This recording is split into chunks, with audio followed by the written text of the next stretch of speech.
Gold, trusted gold buyers. మీరు తాకట్టు పెట్టిన బంగారాన్ని విడిపించి ఈ రోజు ఉన్న మార్కెట్ ధరకు కొనబడను.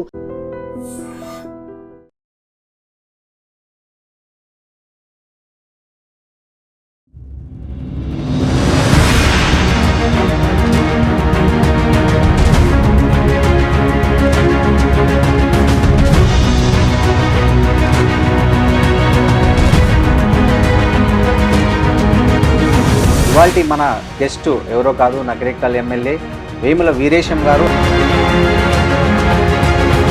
టీఆర్ఎస్ పార్టీ చూశారు, కాంగ్రెస్ చూశారు, ప్లస్లు మైనస్లు ఏం చెప్తారు?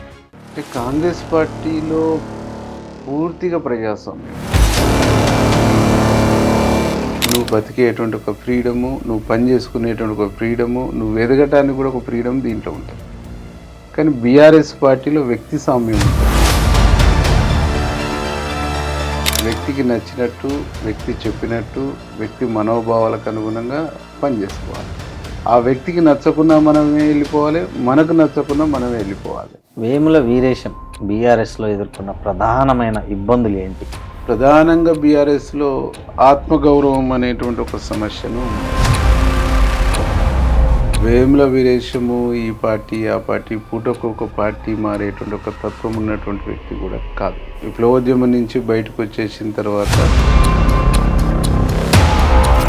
అధిష్టానానికి చెప్పాలనేటువంటి నేను ఒక ప్రయత్నం చేసినప్పుడు దాదాపు ఒక 285 సార్లు కేటీఆర్ని కలవటానికి ట్రై చేసిన, కేసీఆర్ని కలవటానికి కూడా ట్రై చేసిన. మనిషికి చిన్న గౌరవం లేని కాడ, మర్యాద లేని కాడ, పార్టీ మెంబర్షిప్ కూడా ఇయ్యనటువంటి ఈ పార్టీ నాకొద్దు అనేటువంటిది నేను మెంటల్గా ఫిక్సప్ అయిపోయాను. మీకు నయ్యంకు మధ్య ఏం జరిగింది? ఎందుకు మీ ఇద్దరి మధ్య శత్రుత్వము? అంటే రాములన్న సాంబశివుడన్నను టార్గెట్ చేస్తున్నటువంటి క్రమంలో మేమంతా మొదటినే మరణ శాసనాన్ని రాసుకొని 20 ఏళ్ళు ప్రజా విప్లవ రాజకీయాల్లో ఉన్నటువంటి వాళ్ళం. జనం కోసము ఈడ చావాల్సి వస్తుంది, జనం కోసం ఈడ త్యాగం చేయవలసి వస్తుందని దానికి ఎప్పుడైనా సిద్ధపడతాం. నయ్యంని ఎన్కౌంటర్ చేయడానికి పోలీసులు అప్పటి ప్రభుత్వం పైన ఒత్తిడి పెంచిన వాళ్ళలో నయ్యం మీద ఏదో ఒకటి చేయండి అని మీరు కూడా ఉన్నారు అని ఒక... అవును, పైలే శేఖర్ రెడ్డి గారు మేము ఇద్దరం పోయేసి తనని నివారించండి, తనతో ఇబ్బంది అవుతుందని చెప్పుకున్న మాట అయితే నిజం. తర్వాత ఇప్పుడు మీరు ఇద్దరు ముఖ్యమంత్రులను చూశారు, ఆనెస్ట్గా చెప్పండి, ఎవరు బాగా అడ్మినిస్ట్రేషన్? రేవంత్ అన్నే రైట్ అడ్మినిస్ట్రేషను. ఒక ఎమ్మెల్యే పోయి తన కాన్స్టిట్యున్సీ కావచ్చు, తన సమస్యలు కావచ్చు, ఎప్పుడైనా పోయి కలిసి చెప్పుకునేటువంటి ఒక ఫ్రీడమ్ స్వేచ్ఛ ఉన్నది టుడే. ఓకే, ఈ రోజుకి నేను ఒక్క రోజులో 3 సార్లు పోయి కలవగలుగుతాను. అక్కడ నేను టైం తీసుకొని, టైం ఇచ్చినప్పుడు రమ్మన్నప్పుడు పోవాలి. ఆ సిస్టమ్ అనేటువంటిది ఉంది. కేసీఆర్ కూడా గ్రౌండ్ నుంచి వచ్చాడు కదా తెలంగాణ ఉద్యమం, ఆయన కూర్చొని నడిపింది తప్ప.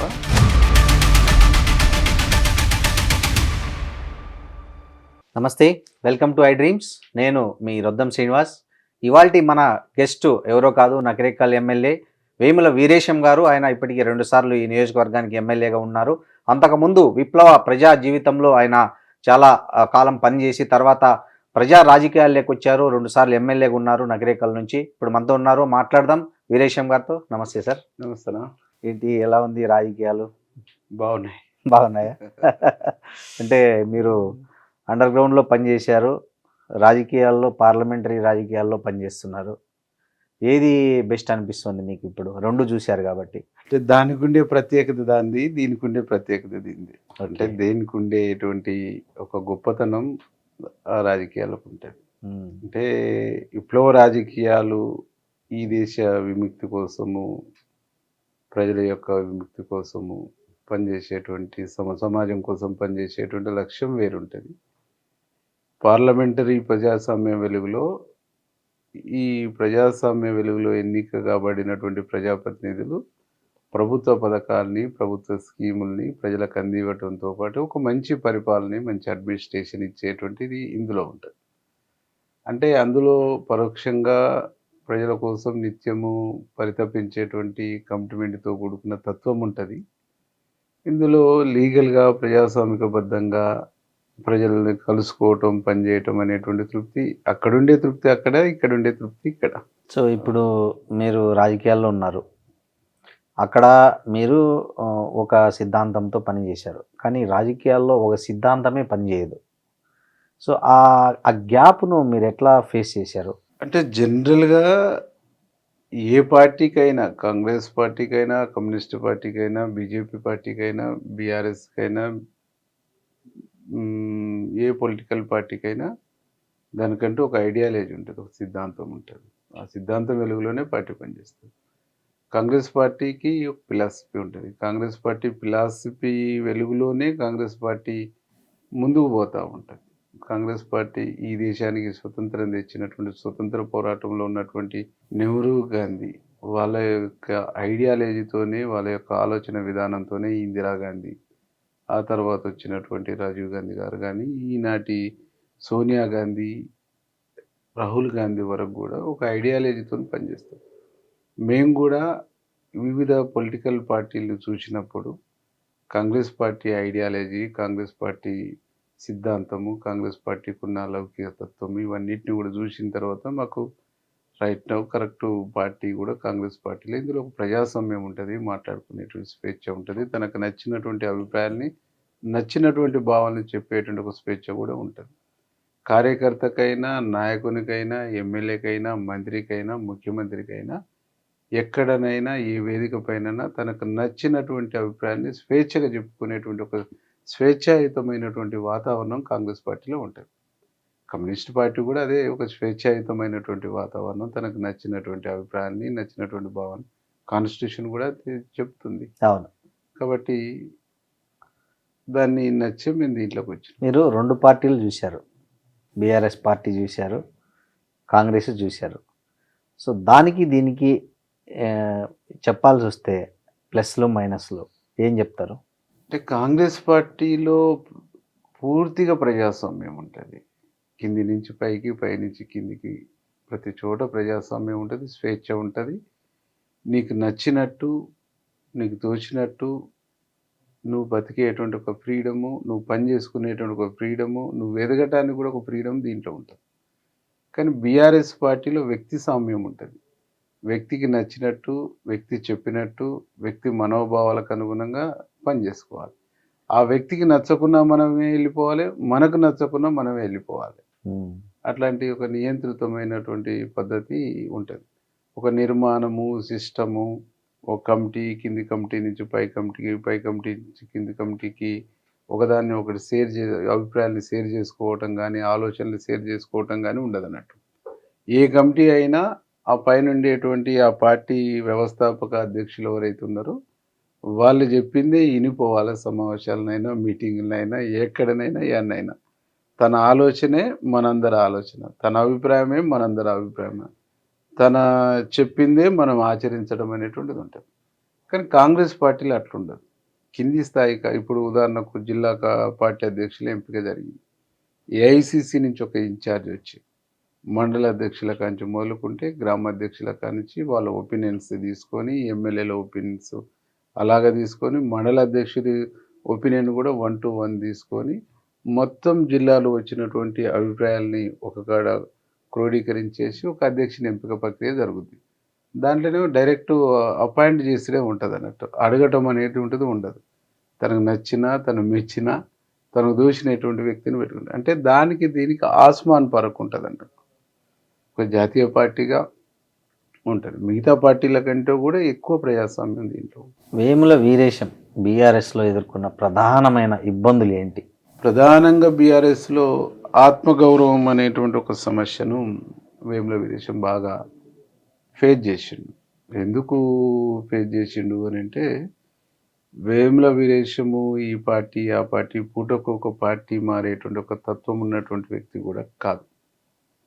నేను విప్లవోద్యమం నుంచి బయటకు వచ్చేసిన తర్వాత ఏం చేయాలనేటువంటి ఒక ఆలోచన చేస్తున్నటువంటి క్రమంలో బయట నాకు పోలీసు నుంచి కూడా బాగా పెద్ద ఎత్తున ఒత్తిడి వస్తున్నటువంటి క్రమంలో అప్పుడు ఆలోచన చేసి, సరే సమసమాజం కోసం, ఒక నూతన ప్రజాస్వామిక విప్లవ లక్ష్యం కోసం మేము విద్యార్థి దశ నుంచి విప్లవ రాజకీయాలలో ఉన్నాం.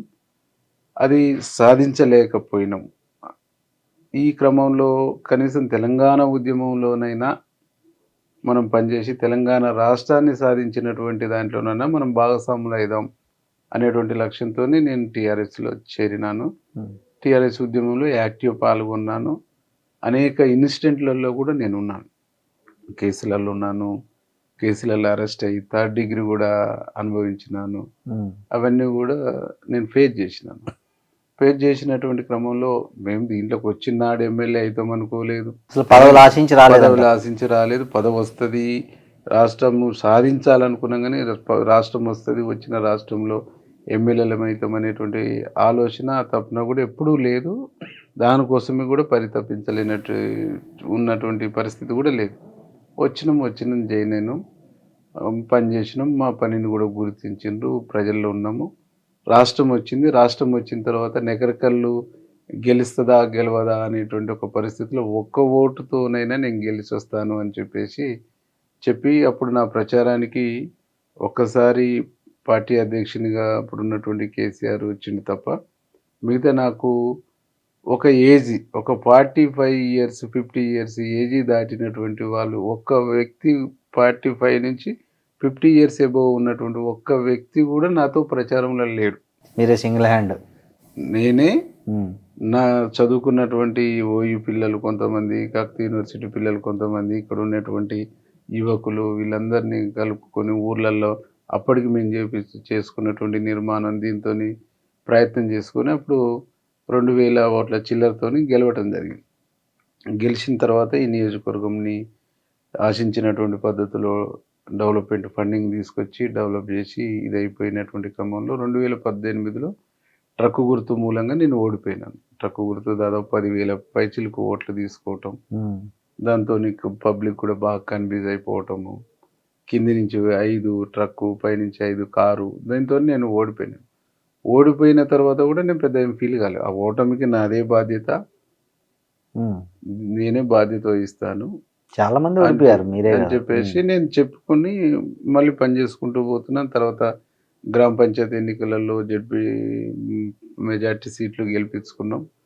పనిచేస్తున్నటువంటి క్రమంలో అవతల గెలిచిన వ్యక్తిని తీసుకున్న తర్వాత అప్పుడు జిల్లా పార్టీ అధ్యక్షుడు ఉన్నటువంటి బండ నరేందర్ రెడ్డి గారు గెలిచిన వ్యక్తిని కూడా నా కాడికి తీసుకుని వచ్చి ఓకే పని చేయడానికి పార్టీ ఇష్టం నాదేముంటుంది అని చెప్పినాం. అంతవరకు బాగానే ఉంది. బట్ నాకు తర్వాత ఒక 6 నెలల తర్వాత పార్టీ మెంబర్షిప్ డ్రైవ్ అయింది. నాకు పార్టీ సభ్యత్వం ఇవ్వలేదు. వాళ్ళు మీకు పార్టీ సభ్యత్వం ఇవ్వలే. ఎక్స్ఎమ్మెల్యేకి పార్టీ సభ్యత్వం ఇవ్వకునేటప్పటికీ అప్పుడు పెద్ద కాపర్తికి సంబంధించినటువంటి గంట దయాకర్ రెడ్డి అని ఉన్నాడు. ఆ తర్వాత సంబంధించి ఇంకా ఇక్కడ పూజర్ల శంబన్న గారని అప్పుడు బీసీ కార్పొరేషన్ చైర్మన్ ఉండే, వీళ్ళంతా పెద్ద మనుషులంతా కలిసేసి అడుగుదాం పాండి అని చెప్పేసి అప్పుడు అడగటానికి పోయినాం తెలంగాణ భవన్కి. అడగటానికి పోయేసిన తర్వాత సమాధానం లేదు. చూద్దాం. ఎవరిని కలిశారు మీరు తెలంగాణ భవన్ లో? కేటీఆర్ని కలిసినాము, జగదీష్ రెడ్డిని కలిసినాము. ఏమన్నారు? అప్పుడు ఇన్ఛార్జ్ ఉండేటువంటి జిల్లా ఇన్ఛార్జ్ ఉండేటువంటి వ్యక్తిని కలిసినాము. మేము చెప్తాము, మేము జిల్లా ఇన్ఛార్జికి చెప్తాము తీసుకోండి. ఇక్కడ వచ్చేస్తే ఇవ్వద్దు అన్నారు. నీకు సభ్యత్వం మెంబర్షిప్ బుక్కులు నీకు ఇస్తే పాత టీఆర్ఎస్లో ఉండేటువంటి క్యాడర్ అంతా నీకన్నా మెంబర్షిప్ తీసుకుంటే ఇప్పుడు జాయిన్ అయిన కాడికి రాదు కాబట్టి నీకు ఇవ్వద్దు అనుకున్నాను. లాస్ట్ అంటే మీకు మెంబర్షిప్ ఇవ్వలేదా? మెంబర్షిప్ చేయమని మీకు బుక్స్ ఇవ్వలేదా? నాకు మెంబర్షిప్ ఇవ్వలేదు, మెంబర్షిప్ ఇవ్వమని బుక్ ఇవ్వలేదు. ఓకే, కనీసం నాకన్నా ఇవ్వండి. నాతో పాటు ఒక 100-200 మంది 200-300 మంది ముఖ్యమైనటువంటి వాళ్ళు ఉంటాం కదా, వాళ్ళ మీడికి వస్తే ఇక్కడన్నా ఇవ్వండి అంటే ఇక్కడ ఇస్తే కూడా అవతల వ్యక్తికి మైనస్ అయింది అని చెప్పేసి నాకు ఇవ్వలే. సరే ఇవ్వకుంటే ఒక మిత్రుడు, జర్నలిస్టు మిత్రుడు ఉండే నాకు, టీఆర్ఎస్ అంటే అభిమానం ఉండే మిత్రుడు, ఆ మిత్రుడు నన్ను ఆధార్ కార్డు పంపవా అన్న అంటే నాకు పంపించేస్తే ఆన్లైన్లో చేసిండు. ఆన్లైన్లో చేసి నాకు ఎందుకైనా మంచిదన్నా ఉండాలని చేసినాను, నీకు మెంబర్షిప్ కూడా లేదని అవతల మాట్లాడొద్దు కదా అని చెప్పేసి చేసిండు. రెండోసారి మళ్ళీ మెంబర్షిప్ డ్రైవ్ అయింది, మళ్ళీ ఇవ్వలే. ఇవ్వకపోగా నాతో ఉండేటువంటి వాళ్ళను డిటీసీలో పెట్టి 3rd డిగ్రీ కొట్టించేటువంటి కార్యక్రమం స్టార్ట్ అయింది. దాదాపు ఒక 600 మంది పిల్లల్ని చిత్రహింసలు పెట్టి దెబ్బలు అంటే కొట్టేయడం, కేసులు పెట్టా? చిన్న చిన్న అంశాల్లో. ఇప్పుడు ఒక వ్యక్తికి అక్కడ చిన్న పంచాయతీ ఉందనుకో, దాంట్లో దొరికిన తీసుకుపోయి వేయండి. స్టేటస్లో నా ఫొటోస్ ఎక్కువ షేర్ చేస్తుండని, నాతో కలిసి ఎక్కువ యాక్టివ్ ఉంటుండని, ఫోన్ సంబంధించినట్టు స్క్రీన్ గార్డ్లో నా ఫోటో పెట్టుకుండని, వెనకేస్తే దాని క్యాప్ మీద నా ఫోటో ప్రింటింగ్ ఉందని, ఇట్లా ఆ పాయింట్అవుట్ చేసి నా బర్త్డే అయినప్పుడు లేదు ఏదైనా నేను ప్రోగ్రామ్ పెట్టినప్పుడు ఎక్కువ మంది వస్తుంటారు అని చెప్పేసి ఆ మందిని తీసుకొస్తారని అట్లా చాలా మందిని పాయింట్అవుట్ చేసి పెట్టారు. ఇక నాకు అప్పుడు నా మీద కూడా ఒక 8 కేసులు పెట్టించారు. ఈ ఎంత జరుగుతున్నటువంటి క్రమంలో అధిష్టానానికి చెప్పాలనేటువంటి నేను ఒక ప్రయత్నం చేసినప్పుడు దాదాపు ఒక 285 సార్లు కేటీఆర్ని కలవడానికి ట్రై చేసిన. 285 అంత కరెక్ట్గా ఎట్లా గుర్తు పెట్టుకున్నారు? రాసి పెట్టుకున్నా నేను. 1 2 3 4 ఒక 280 సార్లు నేను ట్రై చేసిన. ఎన్ని నెలల కాలంలో? ఒక 2 సంవత్సరాల 2 yearsలో. ఓకే, 2 సంవత్సరాల కాలంలో. ఇంకా ఆయన కలుద్దాం తప్పకుండా రేపు అని చెప్పేసి అలా అడుగుతాను, చెప్తాను, టైం చెప్పలేదు, చూద్దాం అని చెప్పేసిన తర్వాత అవన్నీ చూసి ఇక ఆయనను ఇక టైం అడగొద్దు అని చెప్పేసి డిసైడ్ అయిపోయాను. కేసీఆర్ని కలవటానికి కూడా ట్రై చేసినాం. అప్పుడు ఆయనను కలవటానికి కూడా ట్రై చేస్తే 2-3 లీడర్స్ ద్వారా అప్రోచ్ అయ్యి ఫోన్ చేసి అలా పిఎల్కి ఫోన్ చేసి చూసినా కానీ అడిగి చెప్తామే తప్పకుండానే అన్నారు కానీ కల్పించినట్టు. తను ఒక 250 times కలవటం కోసం ట్రై చేసి, కేసీఆర్ను 250 times, కేటీఆర్ను 285 times. ఇన్నిసార్లు చేసేసిన తర్వాత ఇంక నేను కలవద్దు అనేటువంటి దాంతో డిసైడ్ అయిపోయినా. అంటే మనిషి ఆత్మాభిమానము, మనిషికి చిన్న గౌరవం లేని కాడ, మర్యాద లేని కాడ పార్టీ మెంబర్షిప్ కూడా ఇయ్యనటువంటి ఈ పార్టీ నాకొద్దు అనేటువంటిది నేను మెంటల్గా ఫిక్సప్ అయిపోయాను. జనం మనకు ఓట్లు వేసిర్రు, నేను ఓడిపోయినా కానీ నాకు పోయినసారి నాకు 60,000 పైచిలకు ఓట్లు వేస్తే గెలిచినాను. మొన్న 85,000 పైచిలకు నాకు ఓట్లు వచ్చినాయి. 85 నియరెస్ట్ 90,000 దాకా వచ్చేసినాయి. కాబట్టి నన్ను ప్రజలు ఆదరించారు. ట్రక్కు గుర్తుతో కలిపితే నియరెస్ట్ 1,00,000. కాబట్టి 1,00,000 మంది ప్రజలు నేను కావాలని కోరుకున్నప్పుడు వాళ్ళ కోసం పనిచేయాలని చెప్పేసి నేను డిసైడ్ అయ్యి వాళ్ళ మధ్యనే ఉండటం, వాళ్ళతో కలిసి ఉండటం, వాళ్ళ కష్టాల్లో బాధల్లో కన్నీళ్ళు నా శక్తి మేరకు పని చేసుకుంటూ పోయినా. పోతున్నటువంటి క్రమంలో కరోనా లాంటి ఒక పాండమిక్ సిచ్యువేషన్ వచ్చింది. అప్పుడు నేను కరోనాలో చనిపోయినటువంటి వాళ్ళను ఒక 211 డెడ్ బాడీస్ను 2 times, ఫస్ట్ వేలో సెకండ్ వేలో నేనే బాడీస్ మోసి అంత్యక్రియలు చేయటం. హోమ్ క్వారంటైన్లో ఉన్నటువంటి ఒక 5 నుంచి 6 వేల మంది వాళ్ళ ఇళ్ళల్లోకి పోయి వాళ్ళ భుజం మీద చేసి నేను ధైర్యం చెప్పి నాకు దోచినంతలో ఒక చిన్న కిట్టు, ఇన్ని యాపిల్స్, అవి ఇవి ఫ్రూట్స్, నిమ్మకాయలు, బత్తాయిలు, జ్యూస్ కోసం, డ్రై ఫ్రూట్స్, ఇవన్నీ నేను ఒక 1-2 డజన్ల ఎగ్స్ అట్లా ఇచ్చుకుంటూ మళ్ళీ వాళ్ళని ఫోన్ చేసి ఎట్లుందన్న అని చెప్పి ఒక 1,500 మంది దాకా ఎమర్జెన్సీ ఉంటే ఒక 2-3 హాస్పిటళ్ళు, సంజీవిని హాస్పిటల్ నల్గొండ, హనుమంతుమాలి ఆయన చెస్ట్ లంగ్స్ స్పెషలిస్ట్, తను కూడా రిక్వెస్ట్ చేసి సార్ ఒక కేసు మీద నువ్వు ₹1,00,000 తీసుకుంటున్నావు, 3 కేసులు తీసుకో సార్, పేదలు 30,000 తీసుకో, నీకు సర్వీస్ ఉంటుంది, నీకు ప్రాక్టీస్ పెరుగుద్ది అని చెప్తే తను కూడా ఇది చేసి, అప్పుడు నాకు ఈటల రాజేందర్ గారు హెల్త్ మినిస్టర్ ఉండి రెమ్డెసివిర్ ఇంజెక్షన్స్ కావాలన్నప్పుడు హాస్పిటల్కి ఎక్విప్ అంటే ఆయన హెల్ప్ చేసిండు బాగా. ఓకే, ఆయన టీఆర్ఎస్ లో ఉన్నా కూడా మీకు బాగా హెల్ప్ చేసిండు. అక్కడ ఉన్న ఆఫీసర్ చెప్పి వాళ్ళు సర్వీస్ చేస్తారు, వాళ్ళు అడిగినటువంటి వాళ్ళకి ఏంటి అని చెప్పేసి హెల్ప్ చేసి, అట్లా చేస్తున్నటువంటి క్రమంలో నేను దీంతో పాటు హోమియో మెడిసిన్, ఇమ్యూనిటీ పవర్ పెంచేటువంటి హోమియో మెడిసిన్ ఒక 4 లక్షల మందికి మేము డిస్ట్రిబ్యూట్ మా కాన్స్టిట్యున్సీలో ఈ పక్క వాళ్ళని అడిగినటువంటి వాళ్ళకు కూడా ఇచ్చినాం.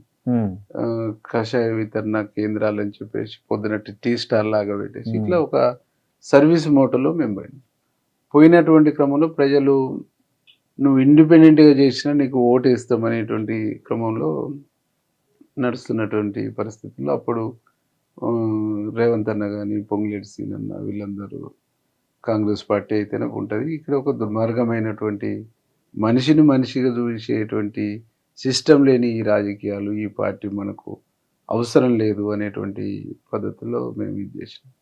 కనీసం మనిషిని సభ్యత్వాన్ని కూడా ఇయ్యటానికి, కలవడానికి కూడా అనర్వులుగా చూసేటువంటి నాట్ టచ్ మీ అనేటువంటి పద్ధతిలో అన్టచబుల్స్ వీళ్ళని ముట్టుకోవద్దు, వీళ్ళ సభ్యత్వం ఇవ్వద్దు, ఈ సభ్యత్వం ముట్టు ఇస్తేనో ఇది ఇస్తేనో వాళ్ళు ఏదో కిరీటాలు పడిపోతున్నట్టు ఫీల్ అవుతున్నటువంటి దీంట్లో బానిసత్వం చేసుకుంటూ ఉండవలసినటువంటి అవసరం లేదు అనేటువంటి ఇక్కడ నాకు అర్థం కాని 2 క్వశ్చన్స్ అన్న.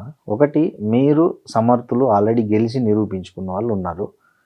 మిమ్మల్ని కాదని ఆ వ్యక్తిని తీసుకోవాల్సిన అవసరం ఏమొచ్చింది? అది వాళ్ళకి తెలియాలి. ఆ పార్టీలో మనం లేము, అది వద్దనుకున్నాము, వదిలేసి వచ్చేసినాం. కాబట్టి అంత లోతుగా పోయి మీ టైం నా టైము ఇది చూసినటువంటి ప్రజల టైం కూడా వేస్ట్. వాళ్ళ గురించి ఎంత తక్కువ మాట్లాడుకున్నాం. ఆ పరిస్థితుల్లో మేము కాంగ్రెస్ పార్టీ నిర్ణయం తీసుకోవటం, అప్పుడు కాంగ్రెస్లకు వెళుతున్నాం అన్నప్పుడు ఒక ప్రయత్నం చేశారు. జగదీష్ రెడ్డి గారు మాట్లాడటము, వీళ్ళు మాట్లాడటము, ప్రభాకర్ రావు లాంటి వాళ్ళు మాట్లాడి భయపెట్టటము. ఏమని భయపడించారు? జగదీష్ రెడ్డి గారు లాంటి వాళ్ళు మాట్లాడి గంటలో కార్పొరేషన్ ఇస్తాం, రేపు గవర్నమెంట్ ఇస్తే ఎమ్మెల్సీ ఇస్తాం, ఇది ఇస్తాం, అది ఇస్తాం, స్టేట్లో ఏదైనా పోస్ట్ తీసుకో, పార్టీ ఆఫీసులో ఉండి పార్టీ నడతాం. నేను ఏదో ఒకటి గౌరవంగా నాకు రాష్ట్ర కమిటీలో పదవి ఇవ్వండి, నాకు టికెట్ ఇచ్చినా ఇవ్వకుండా ఉంటానని చెప్పేసి 3 ఏళ్ల నుంచి మొత్తుకుంటే కనీసం కలవటానికి ఇష్టపడకపోయినా మనిషిగా చూడండి మీకు ఇవాళ ఎట్లా ఇదైంది. అప్పుడు ప్రభాకర్ రావు ఏం ఫోన్ చేశాడు మీకు? ఆయన అంటే ఇది అయిన తర్వాత నేను ఉండను, ఇంటెలిజెన్స్ డీజీ కదా, ఎస్ఐబిలో ఉండే, నేను ఉండనని చెప్పి వచ్చేసిన తర్వాత ప్రభాకర్ రావు ఒకసారి కలుద్దాము వీరేష్, వస్తావు ఆఫీస్కి, ఒక్కని వస్తావు అంటే వస్తా అని చెప్పి తను పిలిచేసి మాట్లాడి, నీకు గంటలో కార్పొరేషన్ చైర్మన్ ఇప్పిస్తాం, క్యాబినెట్ హోదా ఇప్పిస్తాం, ఆ తదుపరి నీకు ఏం కావాలన్నా ఒక 500 నుంచి 1000 కోట్ల వాల్యూ చేసే ఎనీ ల్యాండ్ డిస్ప్యూట్ కోర్టులలో తీసుకొస్తే 48 అవర్స్లో నీకు చేసి పెట్టిస్తాను, నాది బాధ్యత. దాంట్లో నువ్వు ఎంతన్నా తీసుకో, ఫైనాన్షియల్గా సెట్గా, ఆర్థికంగా ఇంకా సెట్ కాలేదు కదా, సెట్గా, ప్లస్ రేపు ఇప్పుడు అవసరం అనుకుంటే తననే డ్రాప్ చేసి నీకు టికెట్ దానికి ట్రై చేస్తా, అది కాదు కానీ ట్రై చేస్తా, చివరి వరకు నువ్వు వెయిట్ చేస్తే, చివరి నామినేషన్ రోజు వరకు అని నువ్వు వెయిట్ చేస్తే, ఎటు పోకుంటుంటే చేస్తాను. లేదు రేపు గవర్నర్ కోటలో ఎమ్మెల్సీ ఇచ్చే ఇప్పియమన్నా ఇప్పిస్తాను, అది ఇప్పుడు కదా ఆఫ్టర్ ఎలక్షన్ తర్వాత అని చెప్పి, నాకు ఏది వద్దు సార్, నేను ఈ పార్టీలో ఎటు పోతూ ఉంటాను, పోటీ అయితే చేస్తాను, ఎటనేటువంటిది నిర్ణయించుకోలేదు. అది అన్న తర్వాత తాటున్న వెపన్ తీసుకొచ్చి టేబుల్ మీద పెట్టేసి, ఎందుకు వాళ్ళతో పెట్టుకొని ఫ్యామిలీతోనే హ్యాపీగా ఉండాలని లేదా, బెదిరించారు, హ్యాపీగా ఉండాలని లేదా అంటే చాలా చూసినాం లేదు సార్. ఇసంటి నీకు గన్ ఇండైరెక్ట్ గా ఆయన గన్ పెట్టాడు మీ మీద, చాలా చూసినాంలే ఇవన్నీ. ఇది బోనస్ లైఫ్, దీనికోసం ఆరాటపడి దీన్ని కాపాడడం కోసం ఏ గడ్డి అయినా తినేటోడు కాదు వీరేశం. నీ చేతనేం చేసుకో, బట్ నువ్వు ఇప్పుడు ఈ మాట్లాడుతున్న ప్రతి మాట నా కాడ రికార్డ్ అయి ఉన్నది. నేను దీన్ని బయట పెట్టను, నీ స్టెప్ను బట్టి నా స్టెప్ ఉంటుంది అని చెప్పేసి నేను రికార్డ్ చేసుకున్నారా? నిజంగా చేసుకున్నాను. తర్వాత దాన్ని ఎలక్షన్ అయిపోయినా బట్టి డిలీట్ చేసేసిన. అది ఓకే. ఆయన డీజీపీ కదా, ఆయన రాజకీయాలు అంటే బీఆర్ఎస్ గురించి ఎందుకు మాట్లాడాడు అక్కడ? ఎందుకంటే ఆయన రిటైర్డ్ అయిన తర్వాత ఎస్ఐబిలో పెట్టారు కదా, ఆయన డ్యూటీ అంతా ఫోన్లు ట్యాప్ చేయటం. మీ ఫోన్ కూడా ట్యాప్ అయిందా? అది నిత్యం ట్యాపింగ్లో ఉండే. మా కాడ ఆయన ట్యాపింగ్ డేటా తీస్తున్నప్పుడు రాజ్ కుమార్, మదన్ రెడ్డి అని నాకు క్లోజ్ ఫ్రెండ్స్. రాజ్ కుమార్, మదన్ రెడ్డి నాకు కొత్త బ్రదర్స్ లాగా, కష్టాల్లో సుఖాల్లో నాకు తోడుంటారు. వాళ్ళను డిపార్ట్మెంట్ వాళ్ళు పిలిచి మీ ఫోన్లు ట్యాప్ అయినాయి అని చెప్పేసి వాళ్ళ నుంచి కూడా రిపోర్ట్ తీసుకోరు. అట్లా నా చుట్టూ ఉండేటువంటి వాళ్ళందరినీ ఎలక్షన్లలో ప్రతి మండలానికి 5 మంది చొప్పున అందరు ఫోన్లు ట్యాప్ చేశారు.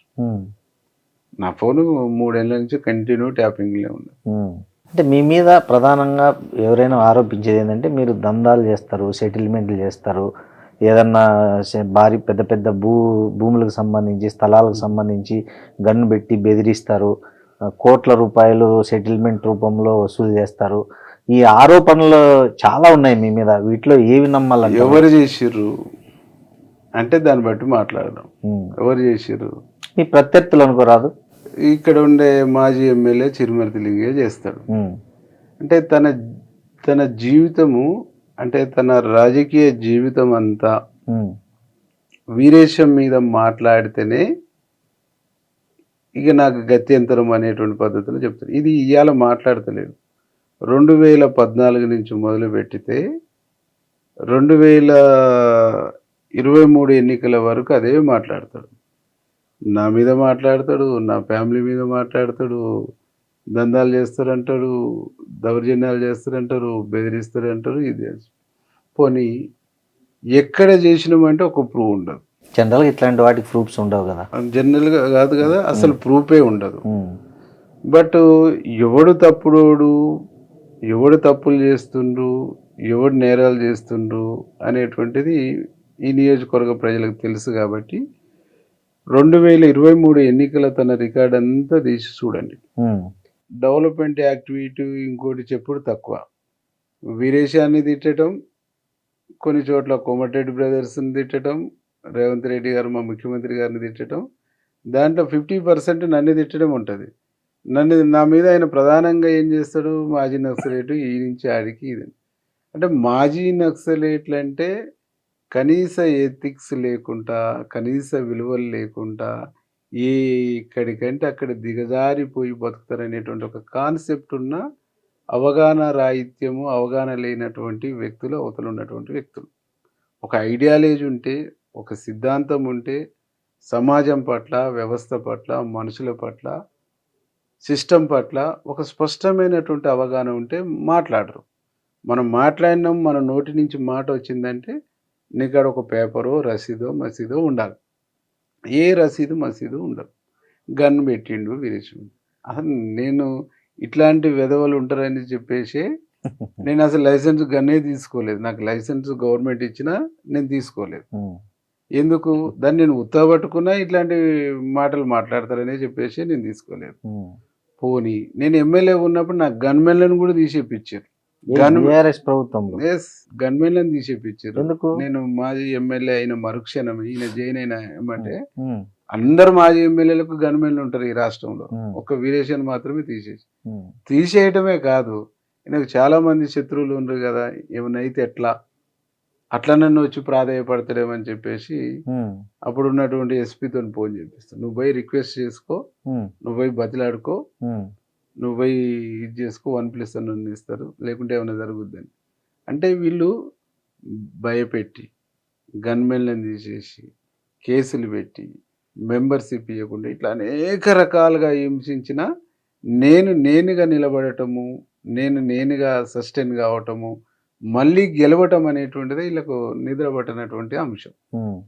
సరే, కాంగ్రెస్ పార్టీ టికెట్ ఇచ్చింది, పెద్దలు ముఖ్యమంత్రి రేవంత్ రెడ్డి గారి నాకు ఆశీర్వాదము, ఇట్లాగ మా జిల్లా మంత్రివర్యులు కోమటిరెడ్డి వెంకరెడ్డి అన్న, పొంగులేటి సీనన్న, వీళ్ళు పెద్దలందరి సహకారంతో నేను గెలిచి నిలబడటం అనేటువంటిది వీళ్ళు జీర్ణించుకోలేని పరిస్థితి. ఇక ఏం చేయాలి? నా మీద అవినీతి ఆరోపణలు చేయడానికి లేదు.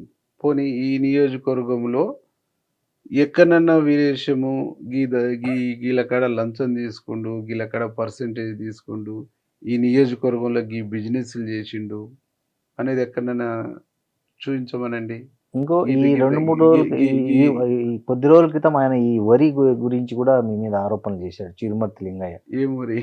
ఆయన ఎవరో అమ్మితే వాళ్ళకు అమ్మకుండా చేశాడు, రైతు తీసుకెళ్తే అక్కడ టోకన్ ఇవ్వకుండా చేశాడు, ఎమ్మెల్యే ఫోన్ చేసి ఈ గిట్టుబాటు ధర దగ్గర గోడౌన్ ఫోన్ చేసి తీసుకోకుండా చేశాడు. ఇంద్రపాలన అంటే ఎంత భావదారిద్ర్యం అంటే వీళ్ళది.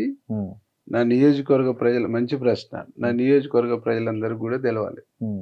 రైతాంగం మొత్తము కల్లాలలో ఒడ్లు పోసి కొంచెం అవి వర్షం వచ్చి తడిసి రంగు మారి కొంచెము ధూళి, ఈ తాలు ప్లస్ పొట్టు, ఇది మన గడ్డి ఉండేసి తూర్పార పట్టుకుంటూ 20 రోజులు 25 రోజులు 30 రోజుల నుంచి ఇబ్బంది పడతాం రైతులంతా. నాకు తను మాట్లాడిన దాకా అక్కడ ఏం జరిగిందో విషయం తెలియదు. తర్వాత నేను కలెక్టర్ గారికి అక్కడ ఉండేటువంటి ఆఫీసర్స్ ఫోన్ చేసి తెలుసుకున్నాను. ఏ కళ్ళంలోకి ఒడ్లు వచ్చినా ఎంట్రీ రిజిస్టర్ ఉంటుంది. అంటే నీ కలంలో నీకు ఒడ్లు పోసినప్పుడు ఎంట్రీ రిజిస్టర్లో మెన్షన్ చేస్తారు. ఈరోజు పలాను వాళ్ళ ఒడ్లు, పలాను వీరేశం, పలాను శ్రీనివాస్ అన్న ఒడ్లు వచ్చినాయి అని చెప్పేసి సీరియల్ నెంబర్ రాస్తారు.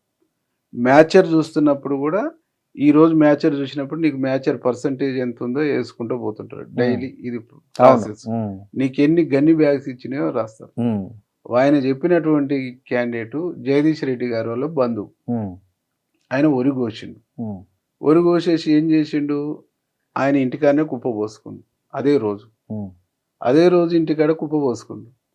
నైట్ 10 గంటల తర్వాత కళ్ళంలోకి వచ్చేసి బస్తాలు తీసుకొని పోయేసి, కాటా తీసుకొని పోయేసి ఆడ బస్తాలు నింపి జోకి డైరెక్ట్ ఆనించటే మిల్లుకి తీసుకొని పోయి, ఆ మిల్లు అయినా నాకు కేటాయించిన టార్గెట్ కంప్లీట్ అయిందని చెప్పేసి అక్కడున్న ఓట్లని హనుమకొండకు పంపుతారు.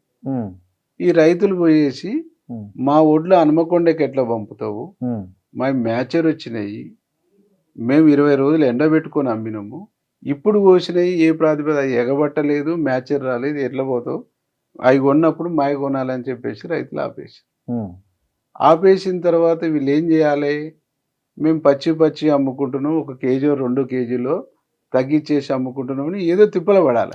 ఇప్పుడు నేను కూడా ఉన్నాను, నేను కూడా పచ్చొడ్లు అమ్ముకోవాలనుకున్నప్పుడు దాన్ని తగ్గించేసి అమ్ముకుంటే ఏదో తిప్పల పడతాం. నేను మార్కెట్లో పోయాలనుకున్నప్పుడు మార్కెట్లో ఎండబెట్టి మ్యాచర్ వచ్చినాకనే పంపుతాం, లేదు బాయికన్నా ఎండబెట్టుకుంటాం తీసుకొచ్చేసి ఇది చేసేస్తాం. దీన్ని చేసుకోవడం చేతగాక లారీ ఆపిరు దించిరు అంటే లారీ ఓడెత్తాలి, కాట ఓరేయాలి, ఎక్కడ కొనాలి ఒడ్లు, ఐకేపీ సెంటర్లో పిఎస్సి సెంటర్లోనో కొనాలి. అంటే నువ్వు ఒక పెద్ద పటేలు మంత్రి గారి మాజీ మంత్రి గారి వల్ల బంధువు అయినంత మాత్రాన నీ వర్షన్ పోయంగానే నీ బాయి కాడికి వచ్చి కొంటారా? అంటే రైతులకు ఒక న్యాయం, నాయకులకు ఒక న్యాయం. ఇది మళ్ళీ ఎటో పోతుంది అని చెప్పేసి ఆడ టిఆర్ఎస్ గ్రామశాఖ అధ్యక్షుని పేరు రాపిస్తారు. ఈ ఒడ్లు ఆయనే అని. ఆయనకి ఎన్ని ఎకరాల భూమి ఉంది, ఎన్ని పుట్టొడ్లు అయితే అని ఆ ఊరోళ్ళకి తెలియదా? ఇదంతా చేసేసి ఓట్లు దించలేదు. నువ్వు కొట్లాడింది రైతుల ఓట్ల కోసమో పేదవాని ఓట్ల కోసమో కాదు.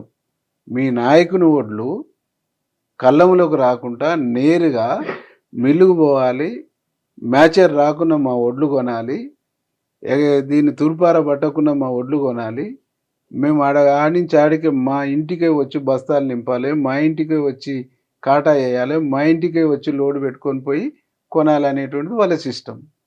మళ్ళీ వాళ్ళ సిస్టమ్ కదా అయినప్పుడు అది ఎట్లా కరెక్ట్ అవుతుంది? ప్రజలు ఎట్లా ఊకుంటారు, రైతులు ఎట్లా ఊకుంటారు, రోజుల తరబడి కళాల్లో ఉండేటువంటి రైతులు ఎట్లా ఊకుంటారు? రైతులేమో హనుమకొండ పోయి అమ్ముకోవాలి, వాళ్ళ ఓట్లేమో వాళ్ళ ఇంటికాడ లోడ్ ఎత్తాలి, వాళ్ళ ఇంటికాడ కొనాలి, ఇక్కడ మిల్లులు అమ్మాలి. ఎట్లా కరెక్ట్ అది? ఈయన చేసిన పాపం మూలంగా నువ్వేం చేయాలి, మాజీ ఎమ్మెల్యే నీ ఇన్ఫ్లుయెన్స్ ఉపయోగించేసి పోయి 1 కేజీ 2 కేజీలు ఆ పచ్చి కట్ చేసుకొని కొనండి అని చెప్పేసి చేసుకోవాలి. అంటే నీకు లౌక్యం లేదు, వ్యవహారం తెలియదు, చేసుకునే పద్ధతి తెలియదు. ఏమి జరిగినా వీరేశానికి ఎట్లా పోయాలి, గవర్నమెంట్కి ఎట్లా పోయాలి, ప్రభుత్వానికి ఎట్లా పోయాలి, ఇది ఎట్లా పోయాలి అంటే ఒక చేయటానికి, పని చేయటానికి, ప్రజలకు పోవటానికి, ప్రజల మన్ననలు పొందటానికి ఏమీ లేదు కాబట్టి ఏం చేస్తాడు, ఏది వచ్చేసినా ఇట్లా అద్దాలనేటువంటి ఒక ప్రయత్నం చేస్తాడు. అందుకని నేను చాలా సందర్భాల్లో చెప్పినాం, అసలు ఒక మీడియా పెట్టేసుకొని మీడియా సంబంధించినటువంటి ఓపెన్ డిబేట్ పెట్టి, ఈ రాష్ట్రంలో ఉన్న పవర్ఫుల్ మీడియాని అంతా పెట్టి, ఈ నియోజకవర్గానికి ఉండేటువంటి లీడర్ ఎట్లుండాలనో ఒక ఇంటలెక్చువల్ తీసుకొని వచ్చేసి అట్లుందాం, నేను రెడీ, అవతల వాళ్ళు వస్తారో ఎవరు వస్తారో రెడీగా. అసలు ఉన్న ఆస్తులు భూములు అన్నీ ప్రజలకు పంచేసి నిస్వార్థంగా రాజకీయాలు చేద్దామన్నా నేను రెడీ. ఇల్లు వాకిలి భూమితో సహా, ఇప్పుడున్న ఈ బిల్డింగ్ తో A to Z, నా భార్య పిల్లల మీద ఉన్న ఆస్తులతో సహా నేను రెడీ. ఏ లీడర్ వస్తాడో వాళ్ళ ఆస్తులు త్యజించడానికి మీరు సిద్ధమైతే జగదీష్ రెడ్డి వస్తాడా, కేటీఆర్ వస్తాడా, కేసీఆర్ వస్తాడా, ఇప్పుడు మాట్లాడతా ఆయన వస్తాడా, రమ్మనండి, దానికి ఓకే. లేదు అంటవా జీపీఎస్ పెట్టుకుందాం, అది మనం ఏడున్నా లైవ్ కనిపించే జీపీఎస్ పెట్టుకుందాం. ఎవరు ఏం నేరాలు చేస్తుండ్రు, ఎవరు ఏం పాపాలు చేస్తుర్రు, ఎవరు ఏం తప్పులు చేస్తుర్రు, ఎవరు ఏమి కార్యకలాపాలు చేస్తున్నారు, అమెరికా పోలీసులు పెట్టుకున్నట్లు బాడీ కెమెరా పెట్టుకుందాం అంటారు. బాడీ దాంట్లో రికార్డ్ కెమెరా అయితే రైట్ ఓపెన్ గా పెట్టేసుకొని అమెరికా సిస్టమ్ లో ఉంటది కదా, దానికి అవసరం కొనుక్క రావడానికి నేనే పైసలు ఇస్తా, ఇద్దరు కొనుక్క రావడానికి నేనే పైసలు ఇస్తా. టెలికాస్ట్ ఏడ పెడదాం, ఎకరికల్ సెంటర్ లో మెయిన్ సెంటర్ లో స్క్రీన్ పెడదాం, 6 మండల హెడ్ క్వార్టర్లో స్క్రీన్ పెడదాం, దానికి నేను రెడీ.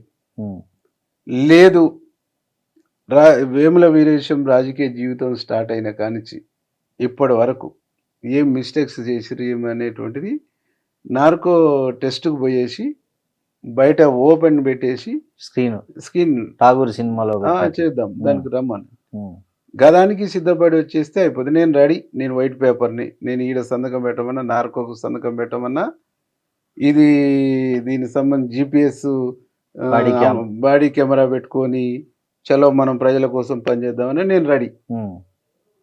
నువ్వు ఏది ఆకుకు అందని పోకకు పొందని ఆరోపణలన్నీ చేసి సోషల్ మీడియాలో ఇదంతా బిల్ చేసుకుంటూ పోయేసి దీన్ని ఒక వ్యతిరేకంగా మారాదా అనేటువంటి ఒక తప్పుడు మార్గాన్ని, తప్పుడు పద్ధతిని, నేను ఓడిపోయినాను, కరోనాలో సర్వీస్ ఇచ్చినాను, ప్రజల్లో ఉన్నాను, సావుకు బతుకుకు మంచికి చెడుకు పోయి సాయం చేసి ప్రజలను మన్ననలు పొంది గెలిచినాను.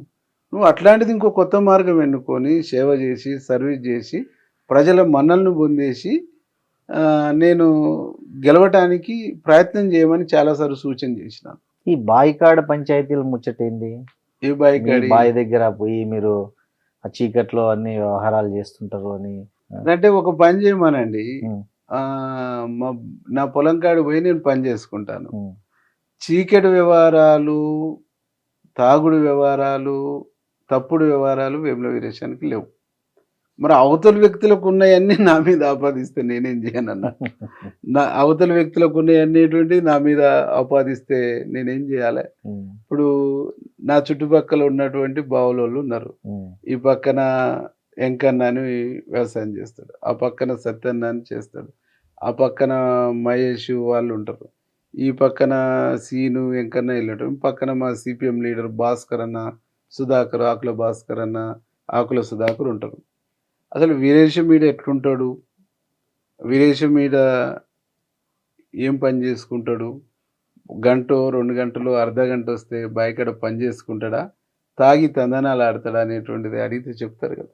ఏం పని చేస్తారన్న మీరు జనరల్గా బావి దగ్గరికి వెళ్ళి? నేను బాయికాడ పోతే ఆడ మా పనులు లేనప్పుడు పశువులకు నీళ్ళు గడ్డి వేయటము, లేదు వరి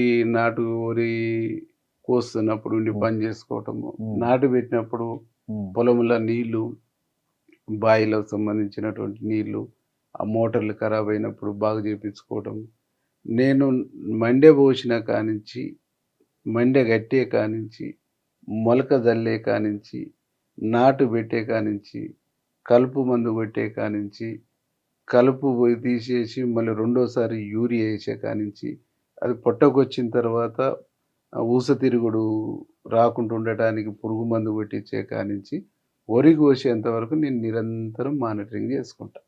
ఓకే, ఎందుకు మానిటరింగ్ చేసుకుంటాను, చూస్తాను, నా శక్తి మేరకు అక్కడ పని చేస్తాను. నేను లేకున్నా ఆడ ఉన్న మా మేనబాబు ఉంటాడు, మాకు 2 పని వాళ్ళు ఉంటారు, భార్య భర్తలు, వాళ్ళకు ఫోన్ చేసి మోటార్ పెట్టిరా నీళ్ళు దిగినాయి అని, నేను ఆడ లేకున్నా నేను మానిటరింగ్ చేసుకున్నాను. ఎందుకంటే చిన్నప్పటి నుంచి నాకు వ్యవసాయం అంటే ఇష్టం. మా నాన్న వ్యవసాయ కుటుంబం, మా నాన్న మనిషికి ఒక 7-8 ఎకరాల 10 ఎకరాల భూమి ఇచ్చిండు, మా అన్నలకు ఇచ్చిండు, నాకు ఇచ్చిండు, మా పెదనాన్నకు భూమి ఉంది, మా బాబాయికి భూమి ఉంది, మాదంతా వ్యవసాయ కుటుంబం. కాబట్టి వ్యవసాయం అనేది మాకు పిచ్చి వ్యాపకం, నాకు వ్యవసాయం అనేటువంటిది పిచ్చి వ్యాపకం, ప్రజల కోసం పనిచేయాలనేటువంటిది కూడా ఒక వ్యాపకం. అంటే నేను అగ్రికల్చర్ను రాజకీయాల్ని రెండింటిని కూడా సమపాలలో చూసేటువంటి వ్యక్తిని. నిజంగా నేను బిజినెస్లో, వ్యాపారాలు, రియల్ ఎస్టేటు ఇంకోటో చేయాలనుకుంటే నేను హైదరాబాద్లో కూర్చొని ఏదో చేసుకునేటువంటి వాడిని. కాబట్టి నేను కష్టపడి ఒక రూపాయి సంపాదించుకుంటాను. కష్టపడి ఒక రూపాయి వచ్చిందని 50-60 పైసలు నేను పబ్లిక్ ఖర్చు పెడతాను. నేను యాజ్ ఏ ఎమ్మెల్యే ఉండి ఒక స్కూల్ నడుపుతున్నాను. ఉచితంగా చదువు చెప్తున్నాను. యాజ్ ఏ ఎమ్మెల్యే ఉండి ఇప్పుడు మేము కొత్తగా ఒక 10 హై స్కూళ్ళల్లో 6th క్లాస్ నుంచి ఐఐటి ఫౌండేషన్ ఇవ్వటానికి దానికి మెటీరియల్ ట్యూటర్స్ని పెట్టేసి మేము వాళ్ళకు బేసిక్స్ ఇవ్వాలనేటువంటి ఒక ఆలోచన చేస్తాం మీ ఉద్దీపన ఫౌండేషన్ ద్వారా. అంటే మేము చేస్తున్నటువంటిది ఎక్స్పోజ్ కాకుండా, మేము చేస్తున్నటువంటి దానికి మైలేజ్ రాకుండా, మేము చేస్తున్నటువంటి మంచిని పబ్లిసిటీ కాకుండా ఉండటానికి మా మీద నిత్యం అబద్ధాలు, నిత్యం అబండాలు, నిత్యం ఆరోపణలే. అందుకనే మీరు ఇంతకుముందు చెప్పినట్టు అమెరికాలో ఉన్నటువంటి ఒక సిస్టమ్ ఆయనకోటి నాకోటి తలిగిచ్చేస్తే అది బయట సమాజం డిసైడ్ చేస్తుంది. ఇక ఎవరు ఎట్లాంటి వాళ్ళు అనేటువంటిది డిసైడ్ చేస్తుంది. అట్లా విదేశం అనేటువంటి వాడు అప్పు చేసుకుంటాడు తప్ప జీవితంలో తప్పు చేయడు. తప్పు చేయవలసినటువంటి అవసరం కూడా లేదు. ఎందుకు లేదు అని అంటే, నా పిల్లలు ఉండరు, మంచిగా చదువుకోరు. నా బిడ్డ ఎంబీబీఎస్ ఫస్ట్ ఇయర్ అయిపోయి సెకండ్ ఇయర్ ఫ్రీ సీటు ఏ కేటలో సీటు తీసుకుంది. నా కొడుకు యూకే పోయిండు, బీబీఏ చేసి వచ్చిండు, వాడు ఏదో బిజినెస్ ప్లాన్ చేసుకుంటుండు. కాబట్టి నా పిల్లలకు కోట్లాది రూపాయలు సంపాదించి పెట్టాలనేటువంటి ఆశ, ఆలోచన నాకు అస్సలు లేదు. నేను ఆ 30 ఎకరాల భూమి కొనుక్కున్న తర్వాత, ఆ భూమికి సంబంధించి రేటు వచ్చిన తర్వాత చాలా నేను దీని మీద ఇది చేసుకుంటాను. నాకేమన్నా ఏమన్నా పెట్టుబడి పెట్టి ₹1 కావాలనుకున్నప్పుడు దీన్ని కుదవబెడితే ఇన్ని పైసలు వస్తాయి, అవి తీసుకుపోయి వేరే కాడ పెట్టుకుంటే ఆడన్న రూపాయి వస్తే నేను వచ్చిన రూపాయి ఖర్చు పెట్టాలనేటువంటి కాన్సెప్ట్ ఉన్నటువంటి అంది తప్ప కోట్లాది రూపాయలు కూడబెట్టేసి ఇది చేసి జలసాలు చేయాలి, ఇది చేయాలనేటువంటిది లేదు. నేను పుట్టిన కాంచి ఈ రోజు వరకు ఒక్క సింగిల్ డ్రాపు లిక్కర్ నాకు టచ్ కాలేదు. ఒక్క సిగరెటు నేను టచ్ చేయలేదు. ఇట్లా నేను నిజాయితీగా, నీతిగా ఉన్నాను. బట్ అట్లాంటి నిజాయితీ, నీతి ఉన్నటువంటి బీఆర్ఎస్ లీడర్లు ఎవరు ఉంటే రమ్మని లైవ్ డిటెక్టర్ పెట్టుకొని చూద్దాం. కానీ ఇవన్నీ ఏమీ లేకుండా, ఏం విలువలు లేకుండా, ఏం ఎథిక్స్ లేకుండా, నోటికి ఏదొస్తే అది మాట్లాడుకుంటూ, నోటికి ఏదొస్తే అది ఇది చేస్తూ, మనుషుల్ని క్రిటిసైజ్ చేసి ఇది చేయాలనేటువంటి తత్వం ఏదైతుందో దీన్ని సమాజము యాక్సెప్ట్ చేయదు. సమాజం దేన్ని యాక్సెప్ట్ చేస్తుంది? నువ్వు చేసే మంచిని యాక్సెప్ట్ చేస్తుంది, నువ్వు చేస్తున్నటువంటి సేవను యాక్సెప్ట్ చేస్తుంది, నువ్వు చేస్తున్నటువంటి సాయాన్ని యాక్సెప్ట్ చేస్తుంది, నువ్వు ఉంటున్నటువంటి తీరుని యాక్సెప్ట్ చేస్తుంది, నువ్వు ఉంటున్నటువంటి నీతి నిజాయితీని యాక్సెప్ట్ చేస్తుంది. కాబట్టి మనది నోరుంది కదా, మాట్లాడుకుంటే ఏముంటుంది? వీడికి ఇంతే రాజకీయాలు లేవు, వీడు ఎప్పుడు ఒక వ్యక్తి మీద వేర్చు. నేను ఏ రోజు కూడా ఆ వ్యక్తి గురించి పేరు తీసి మాట్లాడటానికే నేను సిద్ధపడను. ఎందుకు? ఒక ఇంటలెక్చువల్ ఏం చెప్తాడంటే, ఒక మేధావి, నేను ఒక బుక్ చదివినప్పుడు, ఎవరైనా ఒక వ్యక్తి తెలిసో తెలియకో తప్పులు చేసుకుంటూ పోతున్నప్పుడు ఆ తప్పుల నుంచి రియలైజ్ అయ్యి వచ్చి మళ్ళీ సమాజంలో పని చేయాలి, సమాజంలో మనిషిగా తను ఉండాలి అని అనుకుంటే అక్కడ స్కోప్ ఉండాలి, స్పేస్ ఉండాలి. ఆ స్పేస్ లేకుండా చేస్తే తిరిగి మళ్ళీ ఆ తప్పిదంలోకి వెళ్ళటానికి అవకాశం ఉంటుంది. కాబట్టి ఆ మాట్లాడుతున్నటువంటి వ్యక్తి తను ఇప్పటి వరకు చేసి వచ్చినటువంటి తప్పిదాలన్నీ సరి చేసుకొని సమాజంలో మనిషిగా నిలబడి సేవ చేయటానికి ఇంకా స్పేస్ ఉండాలి అనేటువంటి దాంతోనే నేను వ్యక్తిగతం జోలికి పోవట్లేను. నేను వ్యక్తిగతంగా మాట్లాడటం అనేటువంటిది స్టార్ట్ చేస్తే నా కాడ ఉండేటువంటి ఎవిడెన్స్, తను చేస్తున్నటువంటి తప్పిదాలు, తను చేసినటువంటి ఇది, తను చేస్తున్నటువంటి నేరాలు, తను చేసినటువంటి ఘోరాలు, ఇవన్నీ కూడా ఎగ్జాంపుల్ కొన్ని చెప్పండి. నేను చెప్పాను. అవన్నీ కూడా నేను ఓపెన్గా ఒక్కొక్కటి డేట్ల వారీగా నేను బయట పెట్టుకుంటూ వస్తే సమాజంలో తిరిగే పరిస్థితి కూడా ఉండదు. అంటే ఎలాంటి నేరాలు అంటారు? ఏదైనా స్వభావం రీత్యా ఆయన ఏం తప్పులు అంటూ లేవు. అంటే ఎట్లాంటివి? ఏదైనా ఇక నగరకాల సమాజానికి మొత్తం తెలుసు. సాంఘిక కార్యకలాపాలు, లేకపోతే దందాల, లేకపోతే ఇక తప్పుడు వ్యక్తుల గురించి ఎంత తక్కువ మాట్లాడుకుంటే మనకు అంత మంచిది. బట్ వాళ్ళు మాట్లాడి మీ దగ్గర అంతా ప్రూఫ్ ఉంది. అన్ని ప్రూఫ్లు ఉన్నాయి. yes. ఎప్పుడు బయట పెడతారు అవి? చూద్దాం. ఉమ్, శుతిమించినప్పుడు, ఉమ్, నోరు కంట్రోల్లో లేనప్పుడు, ఇంకా పదే పదే పదే పదే పదే అబద్ధాలు మాట్లాడుతున్నప్పుడు, వాస్తవాలు పలానా వ్యక్తి క్యారెక్టర్ ఇది, పలానా వ్యక్తి అంటే ఎలక్షన్ ముందు బయట పెడతారా? ఎప్పుడైనా కావచ్చు. ఓకే. ఇక 5 ఏళ్ళు కావచ్చు, 10 ఏళ్ళు కావచ్చు, ఎప్పుడైనా కావచ్చు. ఉమ్, జనరల్గా మనిషి ఒక క్యారెక్టర్ని, ఒక శిష్టాన్ని, ఒక పద్ధతిని ఎంచుకొని పనిచేస్తున్నటువంటి వ్యక్తి అసహనము, ఓపిక నశిస్తే ఏముంటుంది? బరస్ట్ అవుతారు. బరస్ట్ అవుతుంది. కాబట్టి ఓపిక పడుతున్నాం. ఆ ఓపికని ఇంకా కొంతకాలము ఎక్స్టెండ్ చేసుకుంటూ పోతున్నాం. ఎందుకు అంటే అవతల వ్యక్తి కూడా ఒక కింది క్యాస్ట్, కింది కులం నుంచి, కింది వర్గం నుంచి వచ్చి ఉన్నటువంటి వ్యక్తులు కాబట్టి ఆ వ్యక్తుల జీవితాన్ని స్మార్ట్ చేసే, ఆ వ్యక్తుల జీవితాన్ని ఈ ఇబ్బంది చేసే పని ఇది కూడా వేరియేషన్ చేయడు. ఎందుకంటే ఆ వర్గాల నుంచి వచ్చినటువంటి వారు కాబట్టి, ఆ బాధలు ఆ తెలుసు కింది వర్గాల నుంచి వచ్చినట్టు కాబట్టి ఈ మెట్టుకి ఎక్కుకుంటూ రావటానికి ఎన్ని కష్టాలు ఉంటాయో, ఎన్ని బాధలు ఉంటుందో, ఎంత దుఃఖం ఉంటుందో, ఎంత అవమానం ఉంటుందో తెలిసినటువంటి వ్యక్తిని కాబట్టి నేను అట్లాంటి వర్గాల నుంచి వచ్చినటువంటి వ్యక్తులకు నేను చేసే అడ్వైజ్ ఏంటంటే, మీరు ఈ సమాజంలో జరుగుతున్నటువంటి తప్పుల మీద మీ మాట్లాడండి. శక్తిని, మీ యొక్క చావను మీరు ఉపయోగించండి. మీ తెలివిని అట్లా ప్రయోగించండి. 10 మందికి దోహదపడి, 10 మంది మార్పుకు, 10 మంది మంచికి దోహదపడేటువంటి అంశాల మీద కాన్సన్ట్రేషన్ చేయమని చెప్తా. కాబట్టి ఏదో ఒక లైన్ ఎంచుకొని, ఏదో ఒక పద్ధతి ఎంచుకొని, తన పని తను చేసుకుంటూ, తన మనాన తను ఉంటున్నటువంటి వ్యక్తులని గిచ్చి, గిల్లి, రెచ్చగొట్టి, వాళ్ళను ఊరికే పదే పదే పదే పదే పదే పదే పొడిచి మనుషుల యొక్క వ్యక్తి దాన్ని ఏమంటారు, సహనం. సహనం కంటే వ్యక్తి యొక్క క్యారెక్టర్ని క్వశ్చన్ మార్క్ చేసేటువంటి ఒక పద్ధతిలో వస్తే ఉమ్, ఇంకా అంతకు రెట్టింపైనటువంటి ఆన్సర్ వచ్చినప్పుడు, అంతకు రెట్టింపైనటువంటి సమాధానం వచ్చినప్పుడు, అంతకు రెట్టింపైనటువంటి ఈ ప్రతిఘటన. ప్రతిఘటన కంటే అంతకు రెట్టింపైనటువంటి ఎవిడెన్స్ వచ్చినప్పుడు అవతలోళ్ళు కూడా ఇబ్బంది పడేటువంటి పరిస్థితి వస్తుంది. అవతలోళ్ళు ఇబ్బంది పడే పరిస్థితి వస్తుంది. కాబట్టి మీ- అది రావద్దు అనేటువంటి నేను కోరుకుంటున్నాను. మంచిదే, మీరు మంచిగానే చెప్పారు. కానీ మీకు నయీంకు మధ్య ఏం జరిగింది? ఎందుకు మీ ఇద్దరి మధ్య శత్రుత్వము? ఏదంతా ఓల్డ్ స్టోరీ అన్నా, ఎందుకు అంటే జనాలకు తెలియదు. నయం లేకపోయా, నయం కానీ చచ్చిపోయా. నిజాలైతే బయటికి తెలవాలి కదా.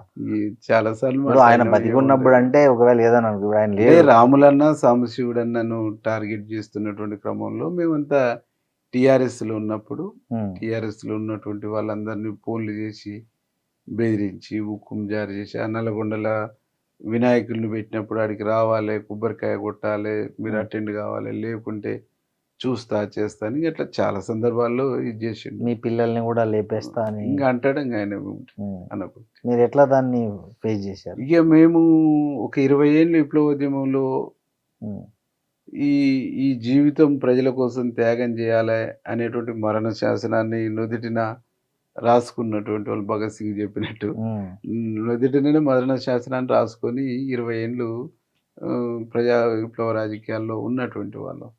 కాబట్టి ఈ ప్రాణం మీద, ఈ బతుకు మీద, ఈ జీవితం మీద ఈ ఒక్క క్షణం కూడా తీపి ఉండదు వీరేశాన్ని. ఉమ్, జనం కోసము ఈడ చావాల్సి వస్తుంది, జనం కోసం ఈడ మనము త్యాగం చేయవలసి వస్తుందంటే దానికి ఎప్పుడైనా సిద్ధపడతాం.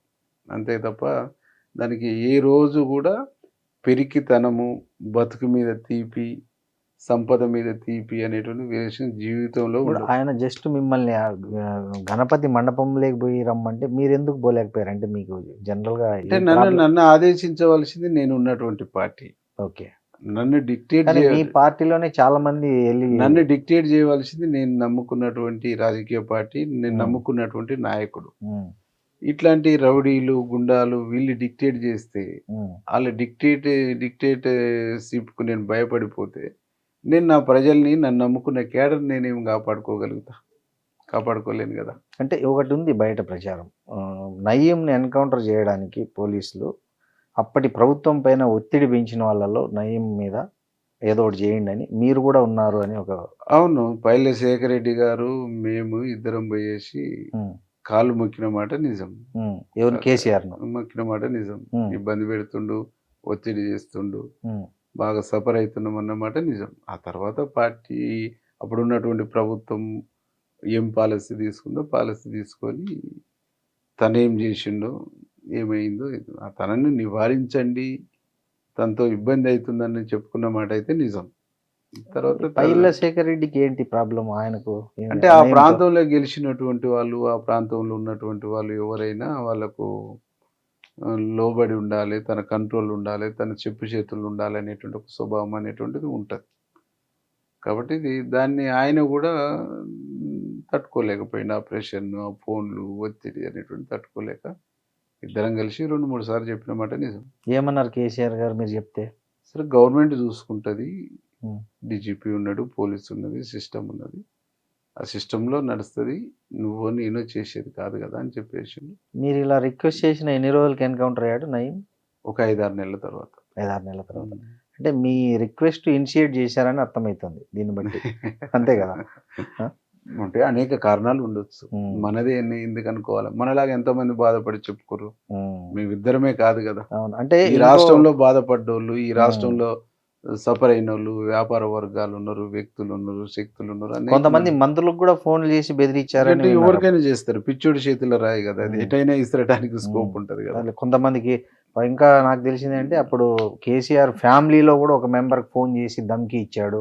ఏమది కరెక్ట్? దాంతో కేసీఆర్ సీరియస్ కరెక్ట్ కూడా అది కరెక్ట్ ఒక ప్రచారం. అది కరెక్ట్ కాకపోవచ్చు. ఉం.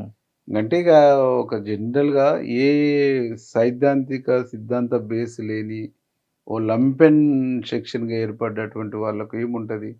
అన్ని లంపెన్ ఆలోచనలే, లంపెన్ ఇదే ఉంటుంది. రాజకీయాల్లో కూడా ఒక లంపెన్ స్వభావం ఉండేటువంటి వాళ్ళు వస్తే కూడా గంతే ఉంటుంది.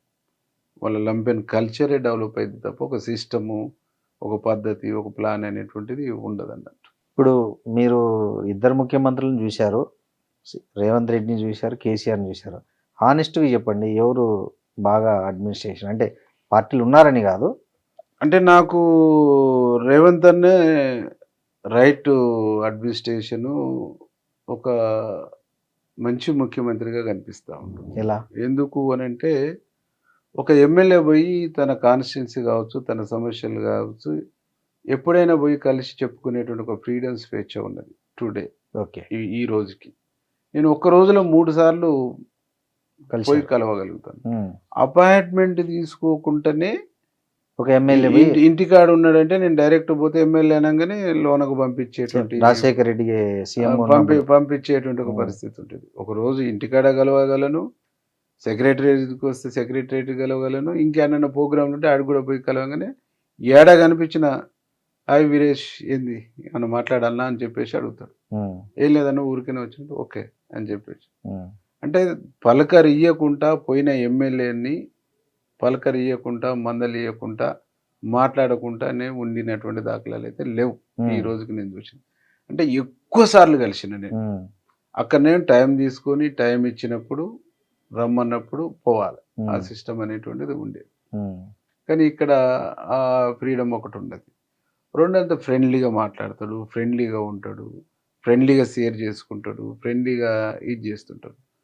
చాలా గొప్పతనం అనేటువంటిది కనిపిస్తుంది. గ్రాస్ రూట్ నుంచి వచ్చినటువంటి, గ్రౌండ్ నుంచి వచ్చినటువంటి ఆ రియాలిటీకు స్వభావము రేవంత్ అన్నలో నాకు చాలా స్పష్టంగా కనిపిస్తుంది. కేసీఆర్ కూడా గ్రౌండ్ నుంచి వచ్చాడు కదా తెలంగాణ ఉద్యమం. కానీ తెలంగాణ ఉద్యమంలో గ్రౌండ్ నుంచి అంటే ఆయన కూర్చొని నడిపింది తప్ప ఎప్పుడు గ్రామం టు గ్రామం, గ్రామం టు గ్రామం వచ్చినటువంటి దాఖలాలు లేవు. కూర్చుండు నడుస్తున్నటువంటి ఉద్యమంలో తన వంతు గైడ్ చేసుకుంటూ ఇది చేసుకుంటూ వచ్చిండ్రు. తెలంగాణ ఉద్యమము అన్ని వర్గాలు చేసి, లెఫ్టిస్ట్ సంఘాలు చేసినాయి, సిపిఐ లాంటి కమ్యూనిస్ట్ సంఘాలు చేశాయి, ఓయిలో అన్ని జేఏసీలు, కుల సంఘాలు, అన్ని సంఘాలు, అన్ని విద్యార్థి వేదికలు కలిసి చేసినాయి.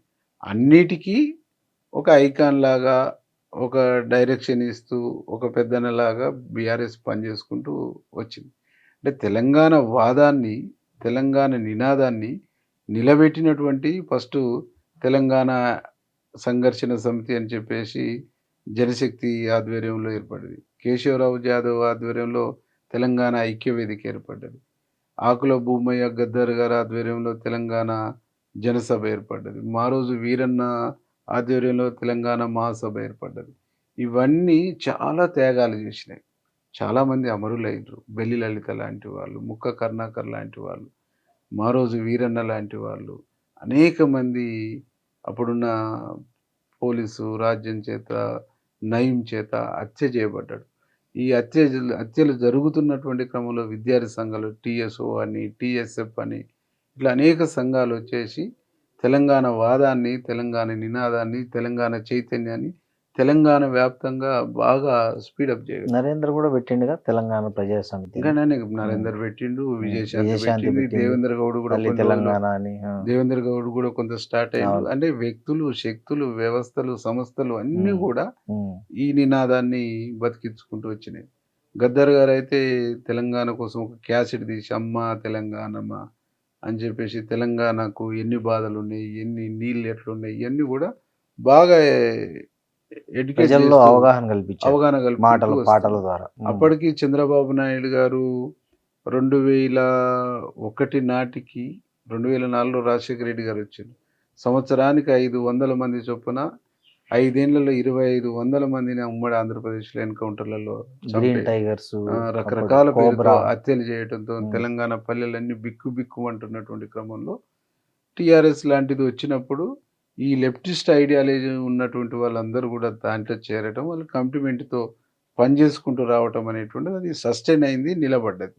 ఆ తర్వాత రాష్ట్రం వచ్చిన తర్వాత వాళ్ళందరినీ విస్మరించి వాళ్ళందరినీ మర్చిపోయారు కాబట్టి, వాళ్ళందరినీ పట్టించుకోలేదు కాబట్టి ఇలా పతనం అయ్యేటువంటి పరిస్థితి వచ్చింది. ఈ కవిత ఎపిసోడ్ ని ఎట్లా చూస్తారు మీరు? కూతురు ఆమె ఇక బయటకు వాళ్ళ- వచ్చి ఆమె చేసిన ఆరోపణలు కావచ్చు. అంటే ఏ వ్యక్తులైనా వాళ్ళ ఇంటర్నల్ వ్యవహారాలు, వాళ్ళ అంతర్గత సమస్య, వాళ్ళ కుటుంబ సమస్య, ఎవరి వ్యక్తిగత కుటుంబ అంతర్గత వ్యవహారాలలో ఏ పొలిటీషియన్ కూడా తలదూర్చొద్దు అనేటువంటిది నాకున్న వ్యక్తిగతమైనటువంటి అభిప్రాయం. మొన్న జూబ్లీ హిల్స్ లో బీఆర్ఎస్ ఓడిపోవడానికి అంటే ఉన్న సీటును ఏం కారణం అంటారు? అంటే కేసీఆర్ అహంకారము, కేటీఆర్ అహంకారమే ఒక కారణం. ఉమ్, కేటీఆర్ భాషను, కేటీఆర్ మాట్లాడుతున్నటువంటి తీరును, ఆయన అహంకారపూరితమైనటువంటి ధోరణిని, ముఖ్యమంత్రిని, రాష్ట్ర ప్రభుత్వాన్ని, రాష్ట్ర మంత్రుల్ని ఉమ్. కిట్సైజ్ చేస్తూ మాట్లాడినటువంటి దాన్ని ప్రజలు యాక్సెప్ట్ చేయలేదు. కానీ మీ ముఖ్యమంత్రి కూడా అట్లే మాట్లాడుతున్నారు కదా, పేగులు తీసి మెడకి వేసుకుంటా వాడు అట్లా ఇట్లా అని. ఆయన అంటే కూడా మా ముఖ్య- ఆల్మోస్ట్ అంటే మా ముఖ్యమంత్రి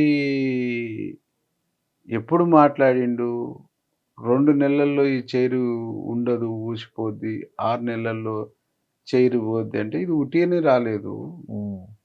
రాష్ట్ర సంబంధించినటువంటి కాంగ్రెస్ కార్యకర్తలంతా కష్టపడి చెమటోర్చి నిర్మించుకున్నటువంటి పార్టీ, నిర్మించుకున్న ప్రభుత్వం మీద ఊరుకుంటారా ప్రజలు? చీల్చి చెండాడుతారు అని చెప్పేసి ఆ టైప్ ఆఫ్ చెప్పుకొచ్చారు. సో జూబ్లీ హిల్స్ కేవలం వాళ్ళ అహంకారం వల్ల ఓడిపోయింది అంటారు. వాళ్ళ అహంకారము 10 సంవత్సరాలలో చేసిన- వాళ్ళు చేసినటువంటి డెవలప్మెంట్ లేదు. ఉమ్, వాళ్ళు నేను రెహమత్ నగర్ ఆ ఏరియాలో మొత్తం కూడా తిరిగిన. ఉమ్, ముఖ్యమంత్రి గారు రేవంత్ రెడ్డి గారు ప్రమాణ స్వీకారం చేసిన తర్వాత గోపీనాథ్ మరణం అనంతరం దాదాపు 200 కోట్ల పైచిలుకు నిధులతోనే ఆ ప్రాంతాన్ని డెవలప్ చేసింది. ఆనాడు పీజేఆర్ గారు ఉన్నప్పుడు ఇప్పించినటువంటి కాలనీలకు పట్టాలు ఇచ్చింది కాంగ్రెస్ పార్టీ, అప్పుడు ఇండ్లు ఇచ్చింది కాంగ్రెస్ పార్టీ, రోడ్లు వేసింది కాంగ్రెస్ పార్టీ, డ్రైనేజ్ సిస్టాన్ని డెవలప్ చేసినటువంటి కాంగ్రెస్ పార్టీ. అప్పుడు పీజేఆర్ కానీ అట్లాగే వెంకటస్వామి గారు కానీ 50,000 మంది గుడిసె వాసులతోనే హైదరాబాద్లో ర్యాలీలు చేసినటువంటి ఒక పరిస్థితి ఉంది. అంటే ఆ ప్రాంతంలో వేలాది వందలాది ఎకరాల భూముల్ని పేదవాళ్ళ పక్షాన చేసింది కాంగ్రెస్ పార్టీ. కాబట్టి కాంగ్రెస్కి ఆ పవర్ అనేటువంటిది ఉన్నది. మేమంతా పోయి ఆడ కూర్చున్న తర్వాత అదంతా మెటీరియలైజ్ అయింది. మెటీరియలైజ్ అయ్యి మేము 24,000 ఓట్లతో గెలవడానికి కారణం.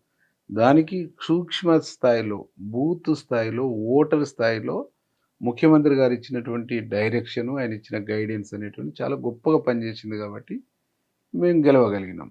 వాళ్ళు అహంకారపూరితంగా మాట్లాడటము, అహంకారపూరితంగా ఇది చేయటము, వాళ్ళ అలా డబ్బు అహంకారము, వాళ్ళ పదవి అహంకారము ఉమ్. ఇంకా పోలేదు అనేటువంటిది ప్రజల్లో ఉన్నది కాబట్టి వాళ్ళు ఓడిపోయారు. ఇప్పుడు మీకు 10 మంది ఎమ్మెల్యేల అనర్హత కేసు ఒకటి ఉంది యాక్చువల్గా.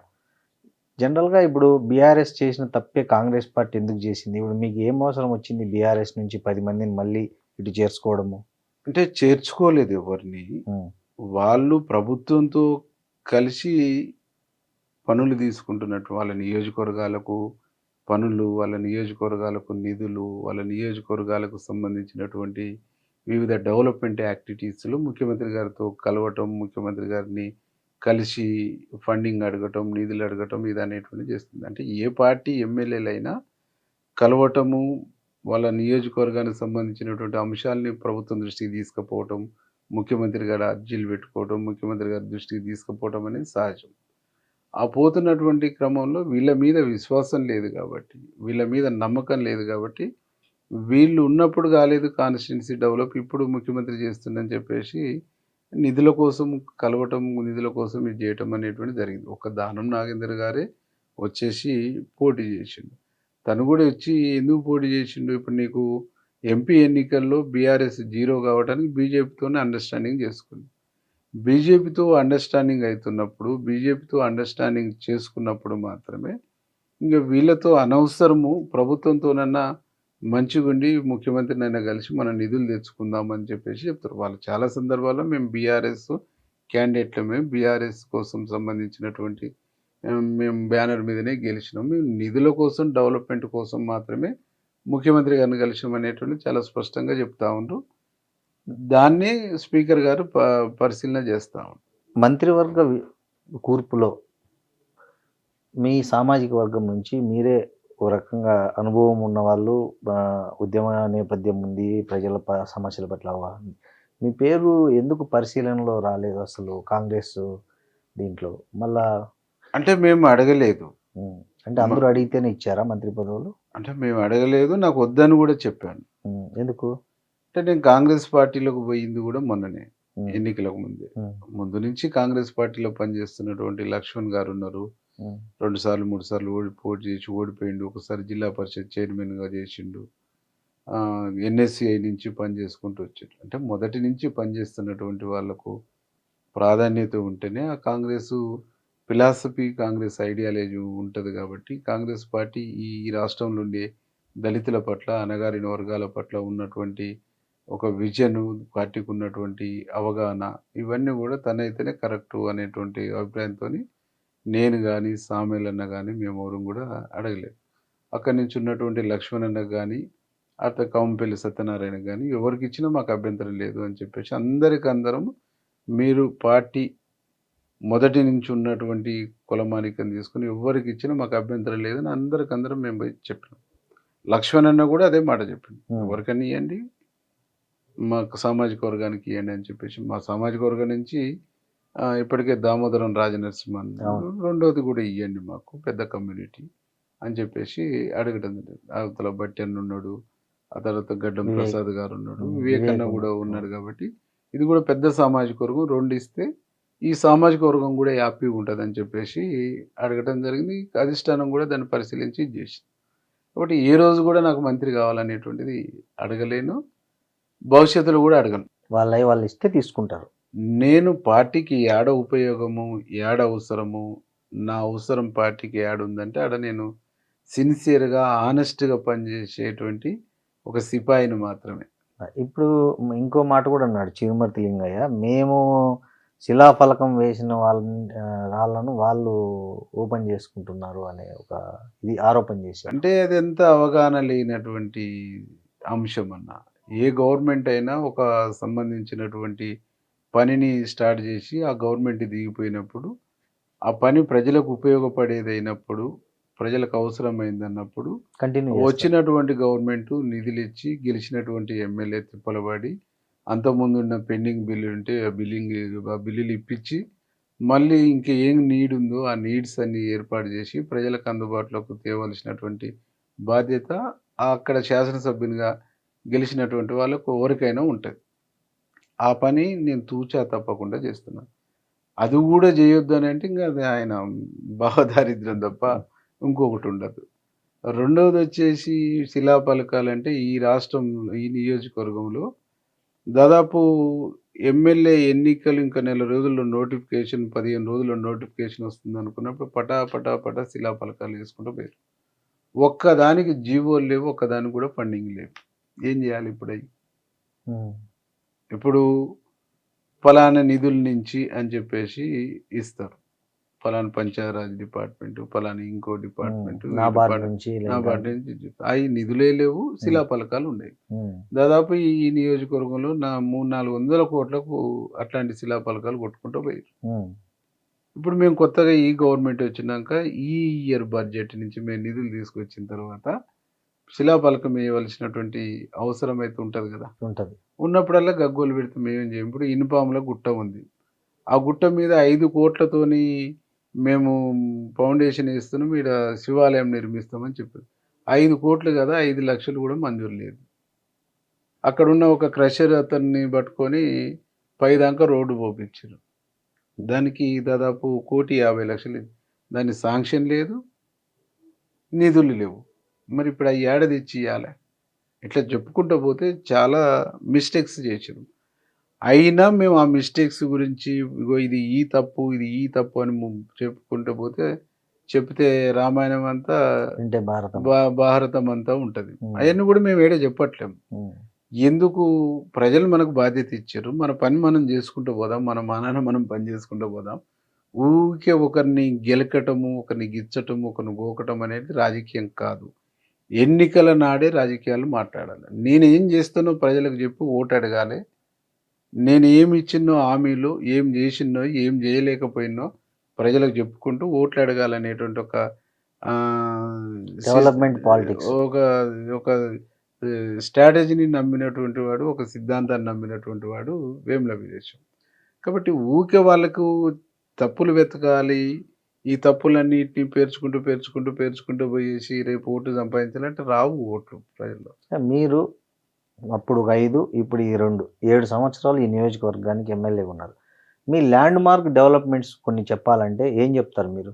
ఇది నా మార్కు, ఇది నేను చేశా అని. అంటే పోయిన 5 సంవత్సరాల్లో నేను ఎమ్మెల్యేగా ఉన్నప్పుడు పిల్లాయిపల్లి ధర్మారెడ్డికి 250 కోట్ల నిధులు తీసుకొచ్చేసి దాన్ని చేపించినాం. అప్పుడున్న కాంట్రాక్టర్లంతా బీఆర్ఎస్ మాజీ మంత్రి జగదీష్ రెడ్డి బినామీలు కాబట్టి కంప్లీట్ చేయలేకపోయారు. అప్పుడు నేను కొట్లాడి బతిలాడి నిధులు తీసుకొచ్చాను. బ్రాహ్మణ వెల్లాంలకు కూడా నేను అప్పుడు వెంకరెడ్డి అన్న నల్గొండ ఎమ్మెల్యే ఉండి అసెంబ్లీలో పాపం తను వీళ్ళు అవమానించినా కానీ చాలాసార్లు నాతో కలిసి మాట్లాడి ఆ క్వశ్చన్లో యాడ్ అయ్యి మాట్లాడి చేసేసి ఒక 99% కంప్లీట్ చేసినాం. ఆ 1% సిమెంట్ లైనింగ్ కంప్లీట్ చేసి మిగిలిన లెఫ్ట్ రైట్ కెనాల్లకు 2,000 ఎకరాలు ల్యాండ్ అక్విజిషన్ చేయాలి. అది వాళ్ళు చేయకుంటే ఎన్నికల ముందు మోటార్ ఆన్ చేసి నెత్తిని నీళ్లు చల్లుకొని ఒకరినొకరు ఎత్తుకొని వచ్చారు తప్ప ఒక చెరువు నింపినటువంటి దాఖలాలు లేవు. మేము వచ్చిన తర్వాత ముఖ్యమంత్రి గారి కాడికి మా జిల్లా మంత్రి కోమటిరెడ్డి వెంకరెడ్డి అన్న, అట్లాగే ఉత్తమ్ కుమార్ రెడ్డి గారు ఇరిగేషన్ మినిస్టర్, వీళ్ళ సహకారం తీసుకొని ఇంకా కొన్ని ఫండింగ్స్ తీసుకొచ్చేసి దాన్ని కొద్దిగా ఇది చేసి కెనాల్స్ను కొద్దిగా లింకప్ చేసేసి మేము నార్కెడపల్లి చెరువు నింపుకోగలిగినాం, లింగోటం చెరువు నింపుకోగలిగినాం, ఎడవెల్లి చెరువు నింపుకోగలిగినాం. ఇటు వచ్చేసి గచ్చుగూరు చెరువు వరకు దాన్ని నీళ్లను మేము అవుట్లెట్ ద్వారా తీసుకురాగలిగినాం. అటుపక్క పోతే మాకు కొండపాకొనగూడెము ఆ చెరువులు కూడా నింపుకుంటూ నల్గొండ దాకా మేము తీసుకుపోగలిగినాం. అంటే ఈ భూమి ల్యాండ్ అక్విజిషన్ కొంత చేయకుండానే ఈ చెరువులు నింతేనన్నా ఒకదాని ఒకటి అలుగులు పోసి గొలుసు కట్టు చెరువులన్నా నింతాయి. ఈ నింతున్నటువంటి క్రమంలో మిగతా ఎగువ భాగానికి కావాలన్నప్పుడు వాళ్ళు కూడా మాకు నీళ్ళు వస్తాయని చెప్పేసి కొంచెం ఈ ల్యాండ్ అక్విజిషన్లో సహకరిస్తారు అనేటువంటి పద్ధతుల్లో మేము ఆ ప్లాన్ చేసినాం. ఇప్పుడు ఆ 2,000 ఎకరాలు 30 లక్షలకు ఎకరమైనా 600 కోట్లు కావాలి, 20 లక్షలకు ఎకరమైనా 400 కోట్లు, 50 లక్షలకు ఎకరమైనా 1,000 కోట్లు కావాలి. ఇప్పుడు అంత డబ్బు ప్రాజెక్ట్ కాస్ట్ కంటే కూడా కెనాల్స్ ల్యాండ్ అక్విజిషన్కి ఎక్కువ డబ్బు వచ్చేటువంటి ఖర్చు అయ్యే పరిస్థితి. ఇది 10 సంవత్సరాల్లో చేసినటువంటి పాపం. దీన్ని షార్ట్ ఫాల్ చేసి చెరువులు నింపించి ఇది చేసి కొంచెం గ్రౌండ్ వాటర్ను పెంచి రైతులను ఆదుకునేటువంటి ఒక ప్రయత్నం ఈ 2 ఏళ్లలో మేము చాలా అద్భుతంగా చేస్తున్నాం. పిల్లాయిపల్లి ధర్మారెడ్డికి నిధులు తీసుకొచ్చి టెండర్ పిలిపించి అద్భుతంగా మేము ఆ వర్క్స్ చేసుకుంటూ వస్తున్నాం. 100 పడకల హాస్పిటల్ మేము 2-3 సార్లు పోయి విజిట్ చేసి వాళ్ళంతా ముందు చేసిన ప్లాస్టింగ్ ఇదంతా ఊసిపోతున్నటువంటి పరిస్థితి. దాన్ని అంతా రీస్టెప్లింగ్ చేసేసి మొత్తము ఇప్పటి వరకు నియరెస్ట్ ఒక 12-14 కోట్ల వరకు నిధులు ఇప్పించి దాన్ని కంప్లీట్ చేసి డిసెంబర్ 30 నాటికి ముఖ్యమంత్రి గారు ఇప్పుడు టైం ఇస్తే అప్పుడు ఒక 1-2% వర్క్ ఉంది, దాన్ని ఇనాగ్రేషన్ చేసి ప్రజలకు అందించేటువంటి ఒక ప్రయత్నం చేస్తాం. ఇట్లా ఒకదాని తర్వాత ఒకటి డెవలప్ 200 కోట్లతో ఇంటిగ్రేటెడ్ పాఠశాలను తీసుకున్నాం వీడికి. దాన్ని కూడా ముఖ్యమంత్రి చేతుల మీదుగా మేము ఫౌండేషన్ ఏర్పాటు చేయబోతున్నాం. రేపు ఒక ఐటీఐ కాలేజ్ ఒకటి శాంక్షన్ చేయించుకునేటువంటి ఆలోచన చేస్తాం. అంటే ఈ నియోజకవర్గానికి, ఈ ప్రాంత ప్రజలకి ఏం నీడ్ ఉందో అవన్నిటిని ఒక్కొక్కటి పాయింట్అవుట్ చేసి తీసుకుపోయేటువంటి, ముఖ్యమంత్రి దృష్టికి తీసుకుపోయి నిధులు తీసుకొచ్చేటువంటి ప్రయత్నం. పెద్ద ఎత్తున నిధులు కొద్దిగా ఆలస్యం కావడానికి కారణం ఏంటంటే పోయిన గవర్నమెంట్లో చేసిన అప్పులన్నీ మీకు కూడా అదే ఐడియా ఉంది, బడ్జెట్ లేకపోవటము, అప్పులకు వడ్డీలు పట్టుకుపోవడం, ఇవన్నీ కూడా సమస్యలు ఉన్నాయి. ఈ సమస్యలు ఉన్నప్పటికీ కూడా మాకు ముఖ్యమంత్రి గారు నిధులు ఇస్తుంటూ వచ్చిన నిధులతోనే మేము డెవలప్మెంట్ యాక్టివిటీలో ముందుకు పోతాం. ఈ స్థానిక సంస్థల ఎన్నికల్లో ఎట్లుండబోతుంది రిజల్ట్? గ్రామాల మూడంతా కాంగ్రెస్ వైపే ఉందన్న. మొన్నటి వరకు రైతులు యూరియా కోసం చెప్పులు అదంతా అబద్ధం అన్న, పగలగొట్టి అదంతా వేసి అదంతా మీడియాలో బీఆర్ఎస్ వాళ్ళు చేసిన క్రియేషనే తప్ప ఇంకోటి లేదన్న. నేను నా నియోజకవర్గంలో పిఎస్సిఎస్సి సంబంధించినటువంటి బ్యాంకు, కోఆపరేటివ్ బ్యాంక్ సంబంధించినటువంటి సిఓలతోని నేను 2-3 సార్లు రివ్యూ చేసుకున్నాను. పోయిన సంవత్సరము, అంతకుముందు సంవత్సరము, అంతకుముందు ఒక 3 ఏళ్ళ బిఫోర్ చూసినాం. ఈ నెల ఈ డేట్ నాటికి ఎన్ని మెట్రిక్ టన్నులు అమ్మినంటే ఆ న్యూసెన్స్ జరుగుతున్నప్పటికీ అంతకుముందుతో పోల్చుకుంటే అమ్మినటువంటి మెట్రిక్ టన్నులు 50 మెట్రిక్ టన్నులు, 100 మెట్రిక్ టన్నులు ప్రతి సెంటర్లో ఎక్కువ అమ్ముకుంటూ వచ్చాం. మా కట్టంగూరు సెంటర్ ఉంది. గతంలో పిఎస్సిఎస్సి ద్వారా అక్కడ ఈ ఎరువులకు సంబంధించినటువంటి పర్చేసింగ్ లైసెన్సే లేదు. మేము వచ్చినాక ఆ లైసెన్స్ పునరుద్ధరించి, లైసెన్స్ ఎందుకు లేదంటే వాళ్ళ చైర్మన్ ఆగ్రో సెంటర్లు 2 పెట్టుకొని అక్కడ అమ్ముకుండు తప్ప అక్కడి నుంచి రైతులకు ఇవ్వలే. అక్కడి నుంచి రైతులకు ఇస్తే కమిషన్ రాదు కదా. డిసిఎంఎస్ చైర్మన్, అక్కడ ఉండే సింగిల్ విండో చైర్మన్, ఆయన మాజీ ఎమ్మెల్యే అనుచరుడు, ఆయన అమ్ముకుండు తప్ప సెంటర్కి వెళ్ళే.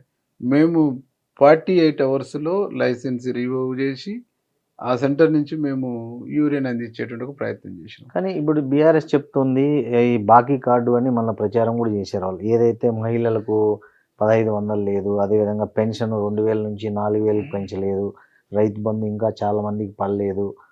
అంటే వాళ్ళు బాకీ కార్డు అంటారు, కానీ నేను కూడా మా పార్టీకి చెప్పిన డోకా కార్డు అని చెప్పేసి ఒకటి వాళ్ళు ఎట్ట డోకా చేసిర్రో ఒక డోకా కార్డు ప్రింట్ చేస్తే ఈ దేశంలోనే ప్రపంచంలోనే నెంబర్ 1 డోకా చేసినటువంటి పార్టీ బీఆర్ఎస్ పార్టీ అవుతుంది. ఉద్యమకారులను డోకా చేసింది, మనుషులుగా చూడకుండా డోకా చేసింది, దళిత ముఖ్యమంత్రిని డోకా చేసింది, 3 ఎకరాల భూమి డోకా చేసింది. 3 ఎకరాల భూమి ఇచ్చేసి వాళ్ళ వ్యవసాయానికి ఒక కారు పెట్టుబడి ఇచ్చి వాళ్ళకు మోటార్ వేసి బోర్ ఇచ్చి ఇవన్నీ చేసి అద్దం దువ్వెన ఇచ్చేసి పౌడర్ వేసి ఒక మంచి ఇది చేస్తానని చెప్పేసి అందమైన మాటలు చెప్పి డోకా చేసింది.